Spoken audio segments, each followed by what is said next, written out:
Hi, I'm Nicole Gagner. I'm coming to you from my studio in Bismarck, North Dakota again. We've had a little bit of sunnier weather here, so I've kind of rearranged to try and catch some of that sunlight.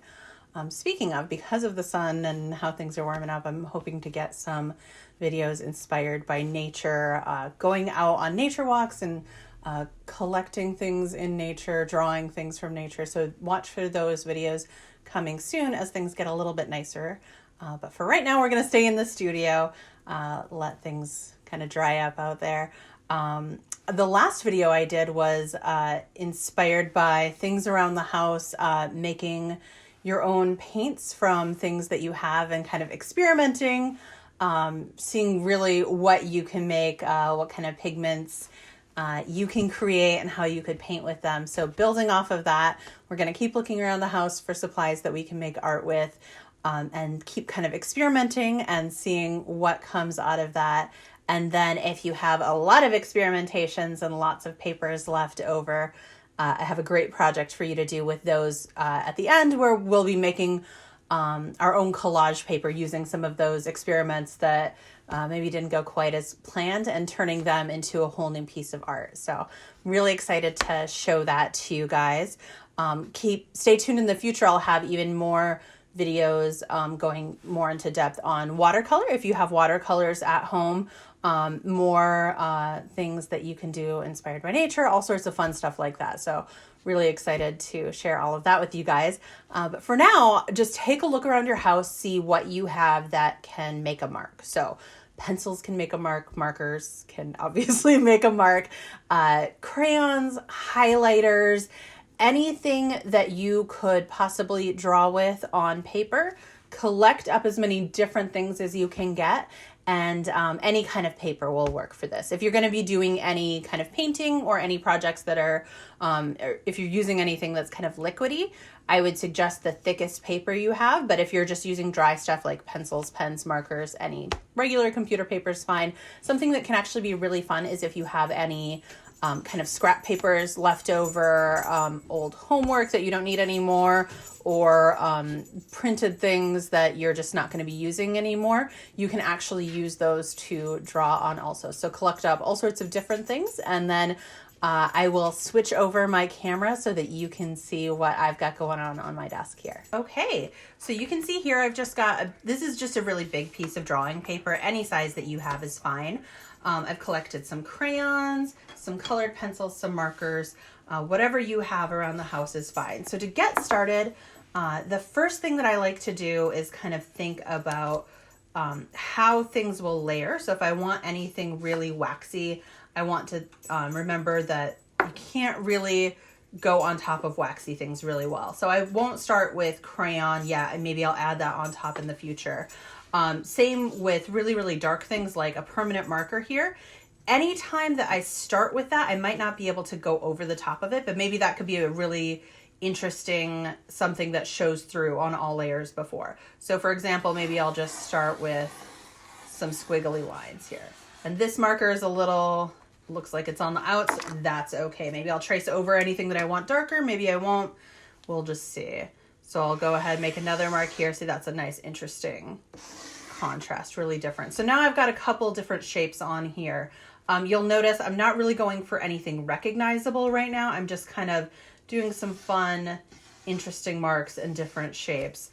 And anytime that you try to draw something that doesn't necessarily have a relation to the real world, that's called abstract art. So if you're drawing something and you're just being experimental, seeing what happens, don't feel like you have to be related to anything real life necessarily. You can totally do something abstract.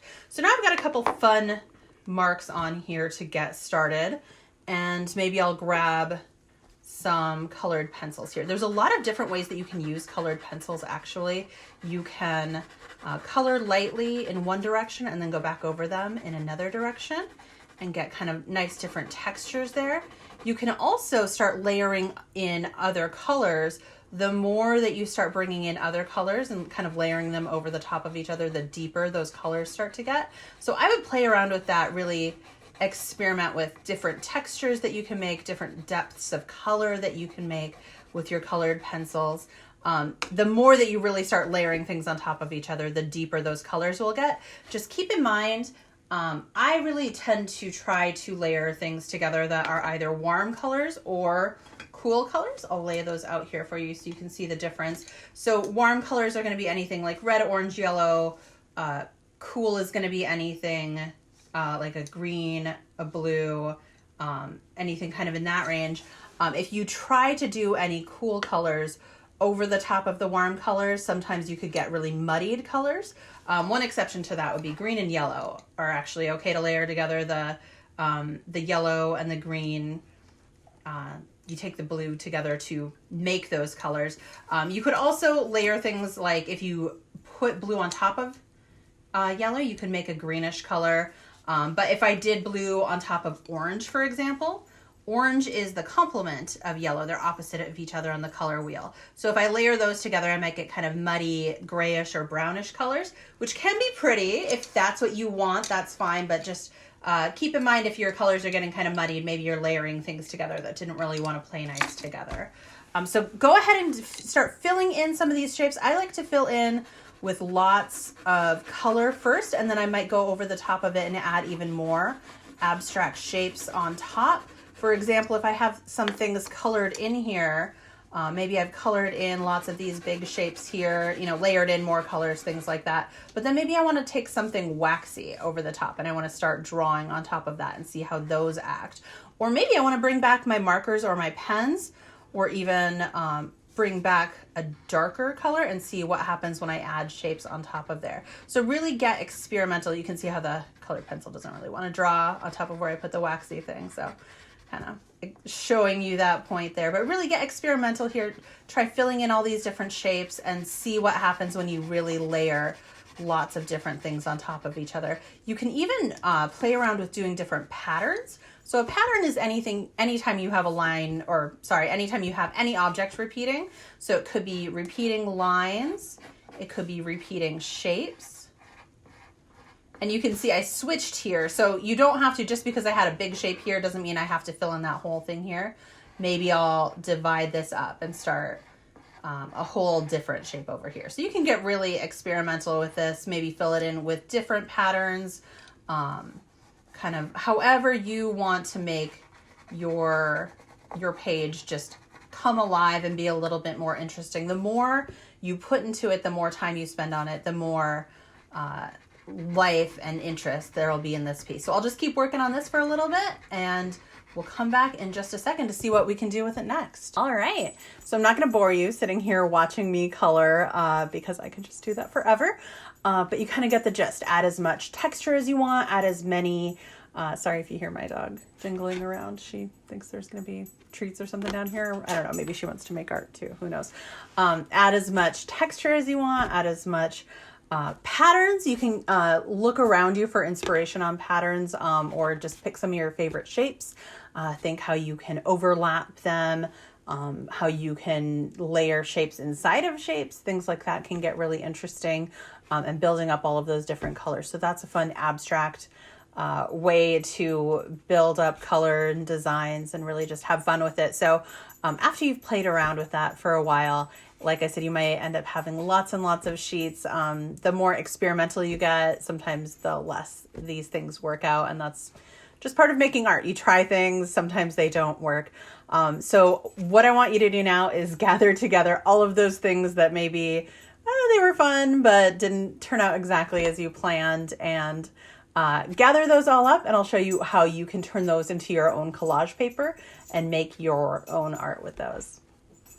All right, so the next phase, as we turn some of our fun, interesting drawings and experimentations into collage paper, all you're really going to need is all of your experiments in art that didn't exactly pan out, a nice thick piece of paper. If you have to glue it onto thinner paper, that can work, but sometimes the thin paper wants to buckle a little bit. So just a piece of cardstock, or even if you can cut down some leftover like cardboard from a cereal box even, or something like that.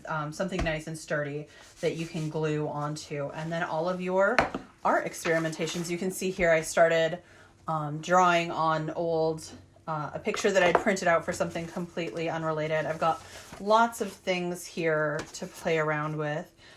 This is some watercolor experimentation I did. More on that next week if you're interested. Here are actually some patterns that I made with watercolor, so you can see that's kind of a little bit of a different technique. I actually do so much with collage that I have a whole bucket of little scrap paper here too. So if you start getting really into collaging and kind of playing around with paper like this, save all of those little scraps. You can use them later. So what you're going to want to do is just tear off any extra right now.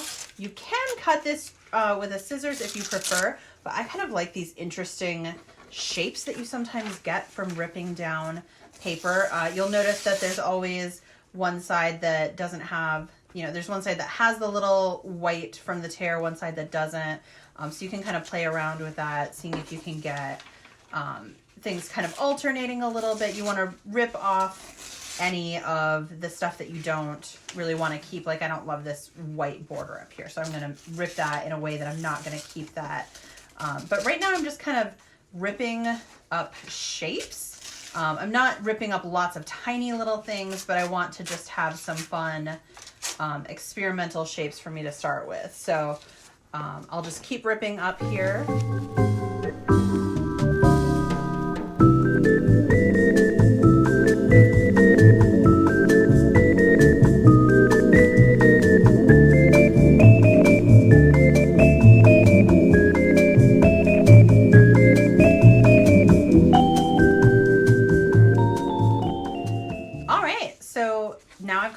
Collection of fun collage paper here.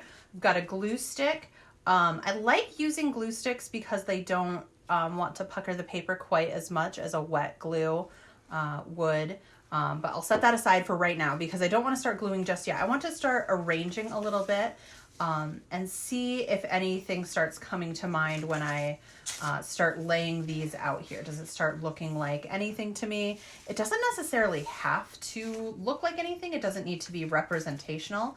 That's what we call it when something looks like something. So if I made a landscape or if I made it look like a bowl of fruit or something like that, that could be representational. This doesn't need to be representational, but I tend to like doing things that look a little bit like landscapes. But if you have something that pops to mind for you, that is entirely up to you. Just have fun with it. Start arranging your papers and kind of see what starts coming to mind. And then once you've kind of got things arranged in a way that you find interesting, I kind of like the dark at the bottom, the light up top, but what starts popping out for you could be completely different. And then once you've kind of got them arranged, that's when you're going to carefully scoot everything off. It doesn't have to stay exactly in the same order, but once you've got it in an order that you like it, kind of scoot it off and then try to pick whatever's on the very bottom. Because remember, you want to glue the things that are closest to the bottom and then layer them on top of each other here.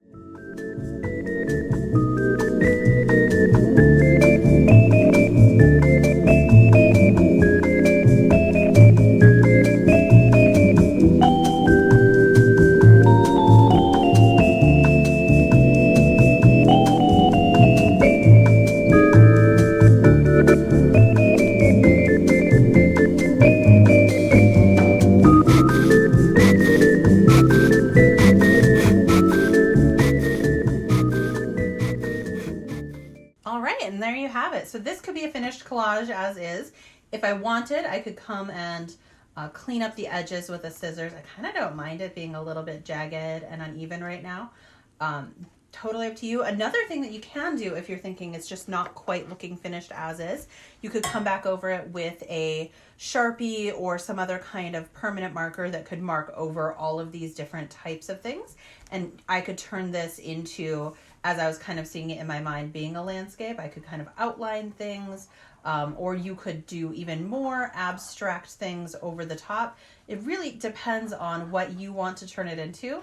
This is a great way to make cards or just make kind of different pieces of art that's not exactly maybe what, if you normally do really, really controlled pieces of art, this could be a little bit different, a little bit more experimental.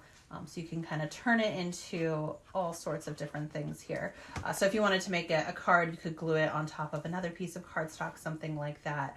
But just keep playing with it, be experimental, try lots of different things, and who knows what you could come up with. All right, and that's going to do it for me today. Thank you so much for tuning in. Hopefully you were able to make some art with some things that you have around your house. If you tried anything out, let me know. I would love to see and hear about what you're doing.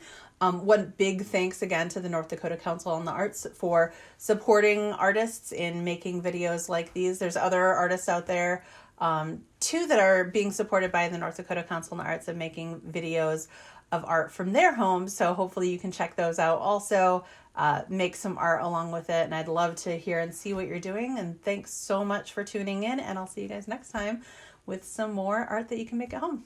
Thanks.